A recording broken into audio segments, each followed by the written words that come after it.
Hello and welcome to the Fierce Urgency of Now in Today's Schools podcast. I am Dr. Cynthia Mama J. Johnson, a voice of hope in education, and I will be your host. Thank you, as always, for joining me for another episode. Before we jump in, let me remind you why we gather. The fierce urgency of now is dedicated to disrupting, interrupting, and dismantling barriers to changing student outcomes in our nation's schools. Why? Because our students need us now more than ever before. So we've got to come together to figure out what needs to be done to meet students where they are, not leave them there, but to elevate them to a whole new level. My guest today, Todd Marcantonio, is one of those individuals that is elevating students to a whole new level.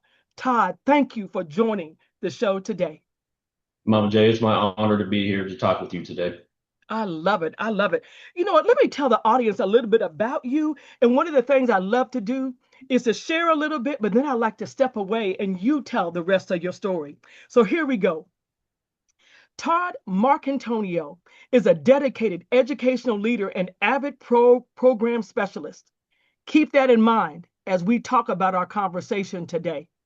He is an AVID program specialist based in Kansas City with a rich background in curriculum and instruction. He's worked in Lawrence Public Schools and held multiple roles in North Kansas City Public Schools. He is passionate about professional learning for educators, administrators, and counselors, believing that the real power is in the refinements we make along the way. Woo! That right there is enough to make you want to shout. Come on, Todd, tell us the rest of the story. Absolutely. Thank you very much. Yeah, Todd Marcantonio, based in Kansas City. I do live on the Missouri side, for those of you who are familiar with Kansas City, but I love my Kansas side too.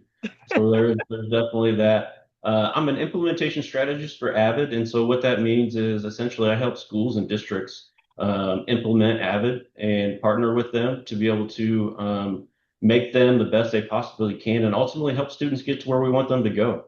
Yes, Before working for Avid full time, I was in Lawrence, which is where you and I were right, neighbors up there, right. and on the second floor, central office, and loved hearing your voice and singing when we were at various different times. That was fun. And then before that, I was in North Kansas City Public Schools and held a variety of different positions there. I was there for 16 or 17 years. Wow.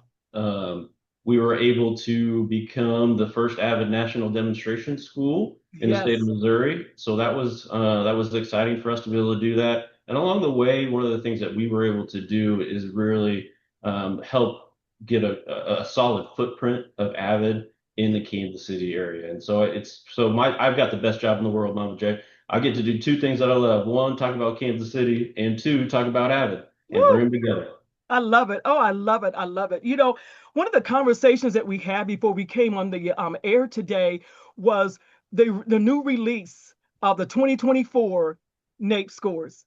And there's all different types of opinions out there. Many people are saying lots of different things. Some people are saying don't be alarmed. Others are saying these scores represent the students that were eighth graders when we were in the midst of the global pandemic and all these different things. But one thing that I know, Todd, is that after being in the field of education for 30 plus years and getting closer to 40, I don't get alarmed about things. One of the things that I see is that when we have to dig in and figure out what needs to be done, and one thing that I know for sure, if we want to see changes in all these different comments and things that have been made today, I mean, all this is happening literally today. And even as we record this podcast right now, there is still hope. I hope you see that word right there behind me. Hope is an anchor and it's an action word. It doesn't mean, oh, it's just a lofty idea. No, hope keeps you looking forward to the future. Hope gives you that anticipation that something positive is going to happen. That's what I believe. That's what I stand on. Hope you see the rest of that up there. It says, I will always have hope. I don't care what test score comes out. I don't care what things look like. I am always going to have hope. One of the movements, I don't want to call it an initiative or a program, but one of the movements that I believe that is truly transforming lives is AVID. And I just want you to tell us, just take a couple minutes to tell us about AVID, and then we're going to jump into the questions. Absolutely. So AVID's a nonprofit organization, and what we do is we partner with schools and districts across the country. We're in just under 8,000 schools across the country, and Oh, one of the most important things that we do is we support at the secondary level. We support an AVID elective class where we are trying to identify students who have the ability and the desire to be college and career ready, yes, and can benefit from a support system during the school day. The other thing that we really do is we work with teachers and administrators and district office administrators as well to help them think about their schools and their districts in order to again get students where we want them to be. yes, We work in schools. I was just in a school district the other day, Lawrence Public Schools, pre-K through 12. So we're in there watching 3 and 4 year olds implement yes. AVID strategies, and so it's an important piece of it. We work with that tier one instruction a lot, and then help schools and districts think about how they can be better, and ultimately again get the kids to where we want them to be. I love it. I love it. One of the comments that I saw in one of the articles that I read um, before coming on the air today was there was like an alarm that students are not college ready. Well, I believe that AVID not only equips students to be college ready, but I feel like they helps them to be life ready. And we'll talk about that a little bit more here in just a few minutes. But I want to jump into the first question.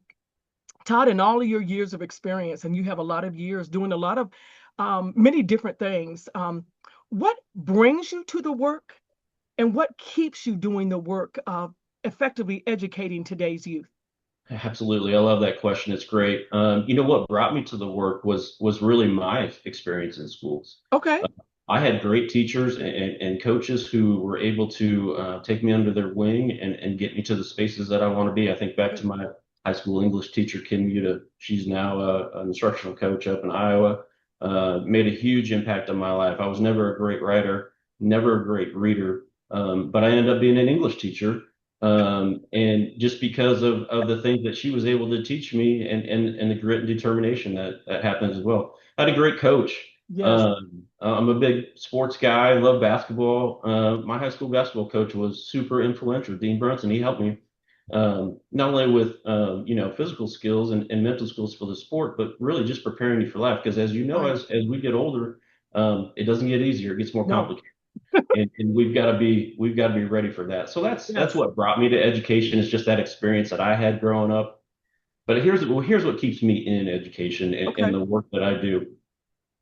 Mama J, I can't unsee what I've seen Mm. avid for people. Yeah. And I Woo. just I think about the names of the kids Yeah. and I'm thinking about Hani, I'm thinking about Alyssa, I'm thinking about John, all these kids that we've had. And just the other day, I was actually at a mall in a different part of Kansas City, and I call him a kid, but a student stopped me. He's 29 now, Okay. um, and he said, "Hey, Mr. Marcantonio, what?" And I didn't think anybody. And so we just connected. It was great. He finished his Okay. bachelor's degree. He's got his master's degree, and he's running one of the large stores there in that mall. And it was great to see that. Yes. And again, I just can't unsee what I've seen Right. Avid do, Right. and that's what keeps me going. That's what keeps me in it. Whew, I love that. I love that. And I love the fact that you said that you can see the names because there's something about changing somebody's life and impacting their lives. You never forget that name. Sometimes the last name may fade away, and maybe it doesn't. But that first name, whether it's John, whether it's Holly, whether it's Katrina, I mean, whatever the names are, you remember those names because you know that you have truly impacted your life. You just gave us that example. Not only had the student that you work with graduated from high school, graduated with his bachelor's, but already with his master's and in this major role in the store. And that is absolutely phenomenal. So I want to take us into our next question. And this question centers around the entire really title of the podcast, The Fierce Urgency of Now in Today's Schools. And I know when I sent you out information, I told you where that title came from. And I added the last part, in today's schools. But that really centers around the work and the words of Dr. Martin Luther King Jr. and his legacy, that there's a fierce urgency of now. And at that time, he really was focusing on what was happening in our world. That is from his I Have a Dream speech. People don't always remember those words from his I Have a Dream speech, but they're there. And towards the beginning of his speech, and he was talking about injustice and segregation and racism, and referring to the fact that the March on Washington was about jobs and injustice in the world, and that fierce urgency that he referred to.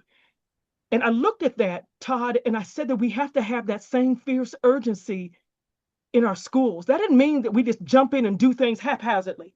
Right. That means that we go in and we meticulously find ways to meet students and meet them where they are and take them to whole new levels. So today, having said all of that, I want to say this to you and ask you this question. From your perspective, from your lens, what is the fierce urgency of now in today's schools? I love that question. I want to start with a story, if you don't mind, that kind of Please. connect to this. And so, I'm working in a school district here in the area, and I'm listening to this story, and it was a mom and a dad who were both educators, and their daughter was in third grade at the time, and there was overcrowding in the third grade classroom. So the superintendent at the time came into a town hall meeting and said, "Hey, here's what we're going to do next year in order to, alleviate this problem, this, that, the other." And then this educator parent stood up and said, "My daughter only gets third grade once. Hmm. What are we going to do now in order to Wow. make this right?" And that was powerful, Mama Jay. When I heard that story, and Yeah. I knew those people, to hear that story, it made a lot of sense. Thinking about that, and we have to remember that just because of whatever's going on in the world, a student is only a junior in high school once. A student is only a seventh grader once. They're only Wow. that one time. And so we Yes. have to honor that in the work that we do. And Mm. get to I tell that story so I can get to the answer of and the root of your question. And what I think about as an urgency for us as an education system in the United States is that we have to get past this competition. Yeah. We have to get past this Yeah. competition. It drives me crazy when I hear school districts, "Oh, look, I'm comparing my test scores to this school Yeah. district test score," and that, Yeah. and that Yeah. that and sometimes it's a feather in the cap for schools and districts, and on one level I understand that, but here's the thing, Mama J, they're all our students. Come on. They Come are on. all Come of our on. students. And it does not matter. It does not matter what district they live in. It does not matter what school they go to. It's every student. And sometimes when we say all students and Yeah. we really mean all students, Right. like every one of those Right. students, not just Right. the ones that that come and bring you apples and quick trip gift cards and things like that. We're talking about every one of those students. Yes. Yes. Sometimes that makes people uncomfortable. Uh-huh.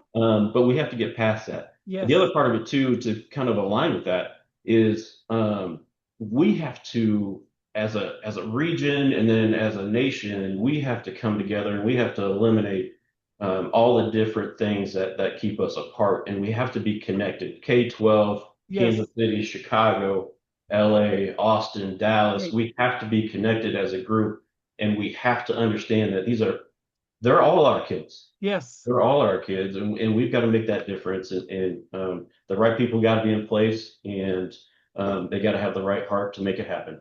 Woo, woo, woo. I tell you. Oh my gosh, I have a whole page of notes here. I love that you said, what are we going to do now? Because the now is so important for me in the fierce urgency of now. What are we going to do right now?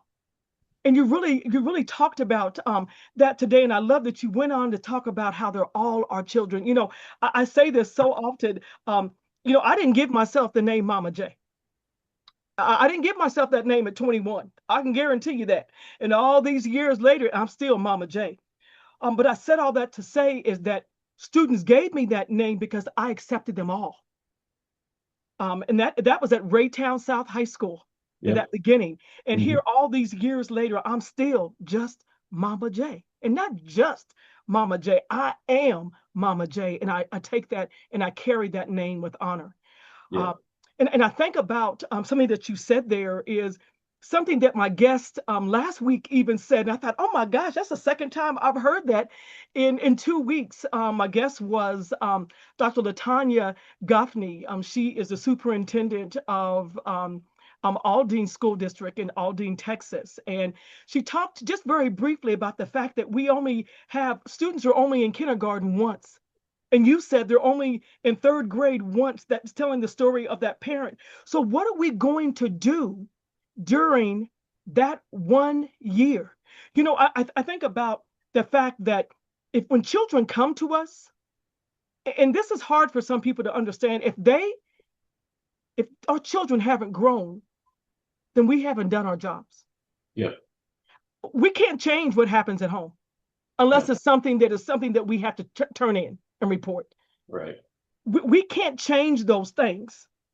I can't change all the things that children come in and wear. I can't change the color of the skin, wouldn't want to. Can't change the color of the hair, wouldn't want to. The thing that I can change and that I'm in control of is when they walk up to that school. That's the part that I'm in control of. How they're greeted outside, how they're greeted when they walk in the doors. Those are the things that we have control of from the first bell to the last bell every single day. What are we going to do to transform their lives? That's what we have the power to change. So I'm going to give you an opportunity to do some changing right now. So this third question centers around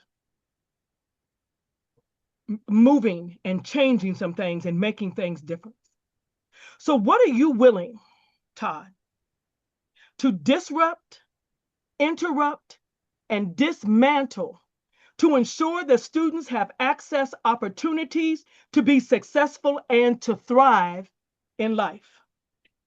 Mama J, what I think about is culture Hmm. of schools, Yes, of educational systems, yes, of everything that happens in our communities. This culture of only a certain set of students can succeed, hmm. these students or those students can't do something. Right, We have to change that culture. It right, just it just has to change, and it starts with us as adults and in this profession. We have to be able to change yes, it. But to yes. be able to change it, Mama J, we have to listen. We Hmm, have to listen to each other, and hmm. we have, and not just fake listen. I mean, listen like you don't already know the answer. Right. Listen like you don't already know the answer, so That's that you good. can get to a point where you really, really understand what's going on. And Right. then from there, what we have to do is we have to create the culture that we want. Yes. And the culture that we want, there's no shortcuts to it. Right. The culture that we want is built one conversation at a time. Hmm. Woo. Culture we want is built one conversation at a time. I'm sure you've heard of the term buy-in. We Yes. need buy-in to do this. Mama J, I don't like that term. Nope. Me, to me, it sounds cheap. Yeah. Um, because as a leader, what we're doing is we're putting the onus on somebody else to buy into what we're doing. Right. The onus is on us as leaders. We Uh-huh. have to get people to understand the culture that we want. And again, the only way we do that is one culture at a time or one Right. conversation at a time. Right. Right. Right.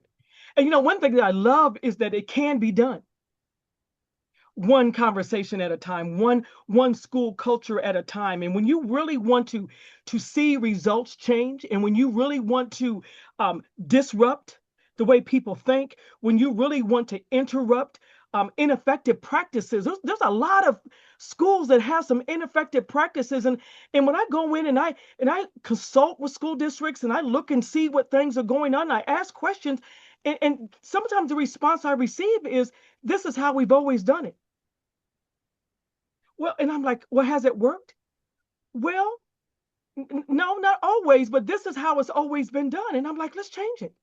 And then when you go in and say, let's dismantle some things. I think about a school district years ago that went in here in Missouri, down in the Boot Heel, okay, down in the Boot Heel, and they were doing work and they were provisionally accredited, and there was just a cloud of darkness over their school district. Mhm. and really going in and determining, okay, what things we want to disrupt, what things we want to interrupt, and what things we want to dismantle. And I want to tell you, we had to begin with doing some dismantling. It wasn't even just, okay, we're going to start at disrupting. We had to dismantle things that was causing students to fail. I'm not even going to go into them because I'm not even going to go into all the ins and outs of it. But I remember that in this 3-year period, working with this district, starting with the middle school, and then from the middle school, we went and touched base with the elementary schools, and then we touched base with the high school because we realized it was an entire district process to be able to get through and to be able to break through to a whole new level and to remove this barrier. Seeing them 3 years later, I'll never forget when they ran up to me at this conference in Chicago and they said, Mama J, we are fully accredited. And I just remember that feeling, what it meant to be a part of that. They're the ones that did the work. But sometimes it takes somebody from the outside to come in and say, let's look at some things and let's have some conversations about some things. So I just appreciate your words and things and your stories that you shared. I have another question I want to ask you. If you had to give our audience today, and it's very important today when these NAEP scores have been released, with all the different comments that are out there. And if you take a glance at the NAEP scores, you'll see that in math, science, and in reading, we went down, down, down. Somebody used the word grim. What is your call to action? What is your call to hope for this audience today? Well, the thing, there's lots of things that goes into scores like that. You know that, and and, Oh, and a lot of your listeners are going to know that as yeah. well. What we have to do is we have to be committed to progress. Yes. We Woo. we can't be we cannot be committed to perfection. Perfection doesn't exist. We'll be Right. chasing that all day long. Right. Have to be committed to progress. Yeah. And given my sports background, and the Kansas City Chiefs are a good example. Obviously, they're a really good football team. Yeah. But even after they win Super Bowls, they're always trying to get better. Just because Right. they win the Super Bowl, they're trying to get better every Right. single time. And Right. the organization is built that way. When organizations are focused on progress and not perfection, then Yes. we start where we're at. We go, we do what we do, we study it, we get better, and we move on. Yes. It's pretty simple, Mama J, but it's not easy. It's pretty Come on. simple, Come but on. it's not easy to be able Yeah. to do that. So it's got to be one step at a time, and we can't be bashful. We have to step into the fire a little bit, and kind of like what you said in your story earlier. We have to look at the things that we're doing well and capitalize on them, and then Right. we have to look at the things that we're not doing well, and we got to get better. Right. So again, it's pretty simple in my mind, but again, it's just not that easy. And I Right. know that your listeners will know what I'm talking about when I say that. Yeah. But we got to streamline. Our systems have to be better across the board in education. We've got to be better that way. Um, we've got to make sure that the kids are in the right classes and we're pushing them appropriately and all those things. But you got to have the right culture before you can Yes. have the rigor that you need. You've got Yes. to have the right culture before you can have the rigor that you need. Yeah. And we have to focus on those things: culture to get to rigor, and then making sure that we're attacking our issues in an authentic way. Woo, I love it. You said so much and so much that is so powerful. But I'm gonna roll back to the beginning of your response there. When you talked about not focus, you have to focus on progress and not perfection. There's been so much that's been said today. If you need something to hang your hat on today, you need to hang your hat on that. Because I believe that with progress, that means there's a continuous movement forward. Because if you just focus on perfection, you're never going to get there. You're going to be in a constant state of frustration because every single day is different. Every single day, something's going to happen. Somebody's going to bring something in that you didn't expect. But when you just look at those small steps of progression and how you're moving forward, that is where the true change comes in. And that's where you build that culture of success. So I got to give you a heart for that, Todd, because that was absolutely powerful. But you know what? What you said about that progression really um, leads me to where I want to just hang my hat just for a moment. AVID has always been important to me. I've always been a champion. I'm going all the way back to 2013 is when I really learned and got to be involved with AVID, and I've just been a champion of AVID for all these years. And I think about my nephew that moved from a whole nother state. And when he came in, had some, with the move and different things, it wasn't, I mean, everything wasn't always comfortable. But one of the things I love is that in high school, he had an opportunity to be involved and get engaged with AVID. And what I loved is that he called me, and he doesn't call me Mama J. He calls me Aunt K. Okay. So he said, Aunt K, what do you think about AVID? And I'm like, what? What do you mean? Are you interested in AVID? And he was so excited about it. So he enrolled and got involved with it. And AVID became, I'm gonna say this to you, and for those from was a sophomore, junior, whatever, however many years he was in it, it became like his family. I know from that junior and senior year, it became his extended family, even to the extent that when his family moved, that AVID class came in and helped his family move. That's how much they were connected together. And I think about all of those leadership skills that he learned that not only prepared him to be successful in high school, there were still some struggles, but how he used those leadership skills to rise up and to be a better person. He used those skills in high school, and then he went on to college. And he's in high school during the pandemic. And I think about his graduation, walking across the football field with a mask across his face, and everybody, we had tickets, and we're all lined up, and you had to go stand in certain order to be able to go see your loved one walk across the football field. But he still did not let that stop him. So he graduated with honors with his when he went to community college, graduated with honors, and then he went on and went to a 4-year college and has already graduated from that. And where he is today and serving and helping people and using those leadership skills in his life. So what I feel is that AVID helped him to become fully equipped to navigate life. You see, at home, he had learned about resiliency. At home, he had learned, and I have to say this is my story and my family member. He already had a spiritual foundation, but in AVID, he learned additional skills to help him forever be successful.